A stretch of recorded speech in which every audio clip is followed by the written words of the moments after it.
So the next technique that we're going to look at is called integration by parts, also called partial integration. And this is useful if your integral has two parts, sort of in the middle, one that's easy to integrate and one that's easy to differentiate. So we'll see what that means in a couple of examples. But first, let's talk about the rule itself. So the rule basically says, if you have an integral of a product of two things, so a derivative of a function f of x times a function g of x, so here this is a derivative, then this is equal to the function f of x itself times g of x minus another integral, and now it's the integral of f of x g prime of x. So it doesn't solve the problem completely, but it transforms your integral into another integral, and then hopefully this second integral that you get is easier to solve. So let's look very briefly at the proof of this rule. So for that we're going to start from the Leibniz rule for derivatives. So we know that if we have a product of two functions and we take the derivative, then we get the derivative of the first times the second plus the first times the derivative of the second. And now we're going to integrate both sides. So integrate, we get integral of the derivative g of x d of x, and then integral of f prime g dx plus integral f g prime of x dx. Now, on the left-hand side here we have an integral of a derivative. So that's just the function itself, f of x g of x. And now if we rearrange the three terms, if we bring this to the right-hand side and this term to the left-hand side, then we have our rule right here. So the proof doesn't really matter when you do calculations, but the rule is a very important one. So oftentimes we'll write this in shorthand as follows. We'll write u prime v dx is uv minus uv prime dx, or even v du is uv minus u dv. So this is a little easier to write. So let's look at a couple of examples. For the first example, let's take the integral of the logarithm of x dx. This is a function that I think we already encountered in one of the examples, and then I pointed out this is not something that we can integrate. Right now it's going to become something that we can integrate. So I'm going to write that integral slightly differently as 1 times the logarithm of x dx. And then what that allows me to do is I can use integration by parts if I call this thing u prime, and this thing right here, if I call that, and let me put it in a different color, v. So u prime is 1, v is ln x. And now what I'm going to have to do is I'm going to need u itself. So I have to integrate u prime, which was 1, so I get u is x. And I'm also going to need the derivative of v, so derivative of ln of x is 1 over x. And then what I get is that this integral is u, so that's x, times v ln x.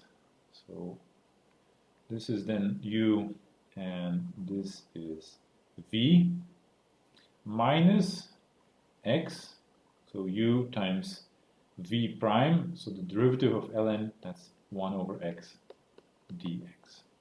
So this thing here is u and this is v prime.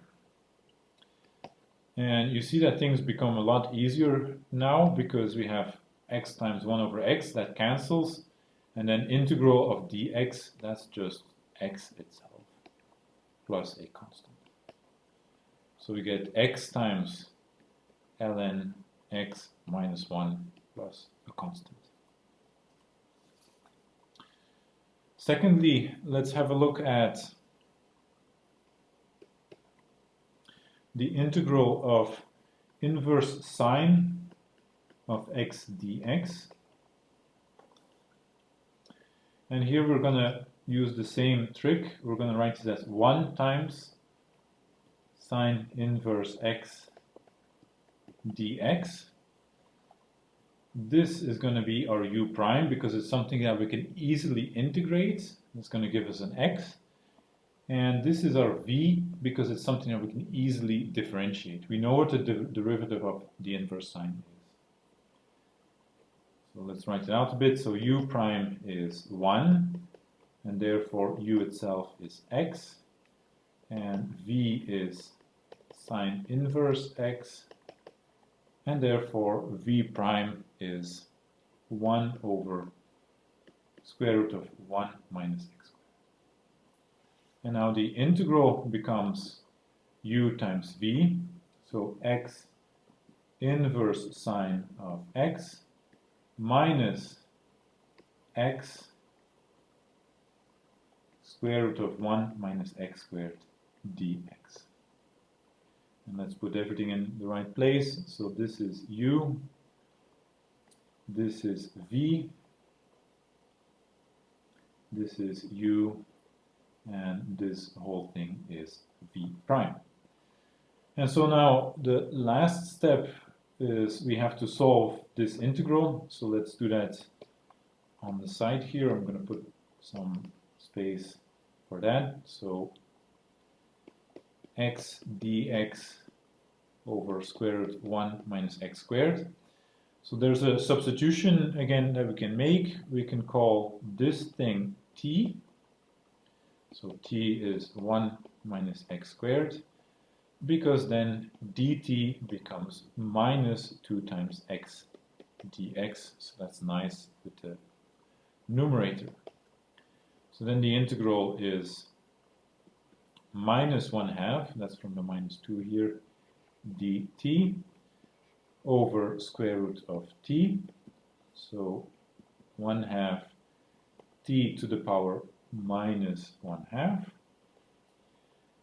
Integral of a power, that's easy. We know how to do that. You just add 1 to the power, you get t to the 1/2, and you divide by that power 1/2 plus constant. Then the 1/2s cancel. We get square root of t plus c, or square root of 1 minus x squared plus c. So we can now use that in what we have for original integral, and we get x sine inverse of x minus square root of 1 minus x squared plus an arbitrary constant.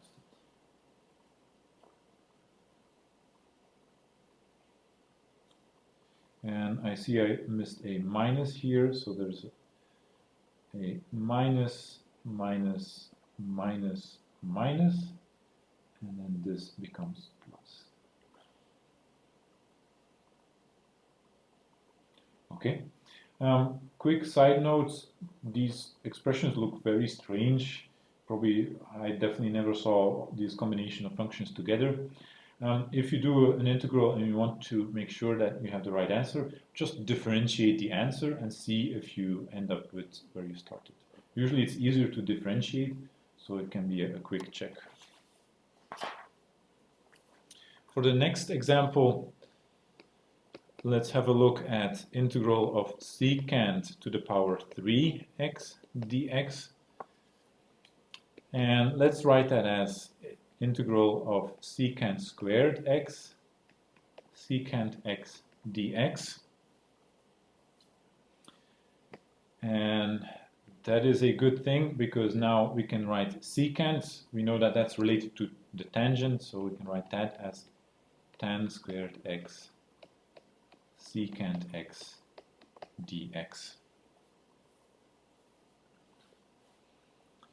And one more thing that we'll do is we'll expand this as integral of secant of x dx plus integral of tan squared x secant x dx.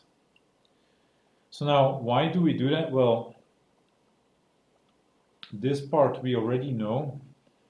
We've computed that in one of the previous lectures, and we know that this is the logarithm of the absolute value of secant of x plus tan of x. And now the second part, tan squared, secant squared, is something that we can treat with partial integration. And for that we'll write this function. Okay. Let's put that aside and let's do that separately, because otherwise we're going to have to rewrite a bunch of things from scratch. Secant x dx. So let's pull that aside just a little bit more. So we know tans and secants, they like each other. So let's write it as tan x secant x tan x. And now this thing right here, we can call it our v prime. And this thing we can call our u, because if u is tan of x, we know that u prime is secant squared of x. And if v prime is tan x secant of x, we can integrate that, and we know that that's secant of x. So it's always a bit sort of manipulation until you find something that is easier to solve, and in this case it's tan x secant of x that we may recognize as something that integrates to secant of x.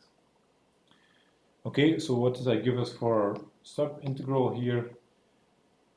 Well, it's u times v, so tan x times secant of x minus integral of u prime, so secant squared x times v, so another secant of x dx. And let me just write that one last step as tan times secant minus secant to the power 3x dx. And now you wonder, well, hey, did I get anywhere with that? Because I again have an integral secant to the power 3 of x, and that's actually what I started from. So here I have also integral of secant to the power 3. So did I really get anywhere? And in order to answer that question, we have to go back to our original integral. So now we've computed that this part right here is tan x secant x minus integral of secant to the power 3 dx. And so what we get in summary is that integral secant to the power x to the power 3 is ln absolute value secant plus tangent plus tan x secant x plus, minus the integral itself. And so if you bring the integral to the other side, you have 2 times the integral of what we wanted to compute is equal to ln absolute value plus tan x secant x. And therefore, if we divide both sides by 2, what we get is integral of secant to the power 3x dx is 1/2 ln absolute value of secant x plus tan x plus 1/2 tan x times secant x plus a constant. And that's something that happens regularly with integration by parts. Sometimes you do the manipulation twice or once or twice and you get back the thing that you started from. And then don't give up. Just put it back in where you started from and use that relation that you get to solve the integral. So another integral that works like that is integral of e to the power ax cosine bx. This is an integral that's very useful in physics. You'll see this probably coming up a couple of times in physics classes. And here what we're going to do is we'll do integration by parts. We'll call this thing u, and we'll call this thing v prime. U is e to the x, so u prime is a times e to the ax. And v prime is cosine b of x, so therefore v is sine bx divided by u. So with that integration by parts, we get e to the ax sine bx over b minus a times e to the ax sine b x over b dx. And you can already see where this is going. Now we have an integral e to the ax sine b. So let's do that separately. Let's look at e to the ax sine bx dx. Same substitutions, or same integration by parts. This u, this is v prime. And now I'm not going to write down what u and u prime is, I'm just going to do it in one go. So here I get e to the ax cosine bx over b with a minus sign, and then plus integral a e to the ax cosine bx over b dx. Let me clean that up a bit. Eax cosine bx over b plus a over b integral e cosine dx. And now you see the pattern. So we did integration by parts twice, and we ended up with something that we started from. So this integral is what we're originally interested in. So let's call this thing that we want to compute, let's call that I. Then what we have here is e to the ax cosine bx b plus a over b times I. And now we take everything that we've derived and we go back to our original expression and we substitute that back in to get sine bx b minus a over b, and then the integral that I just calculated, so minus e to the ax cosine bx over b plus a over b and my integral. Okay, so now I can clean that up just a little bit more and write this as e to the ax sine b plus a over b squared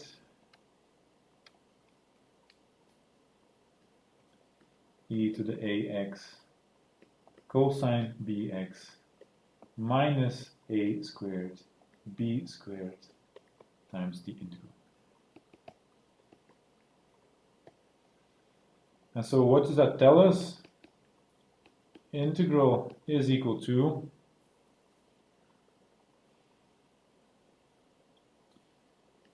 e to the ax sine bx over b plus a over b squared cosine bx plus a squared b squared times I, the integral. And now if I bring that to the other side, minus here, I get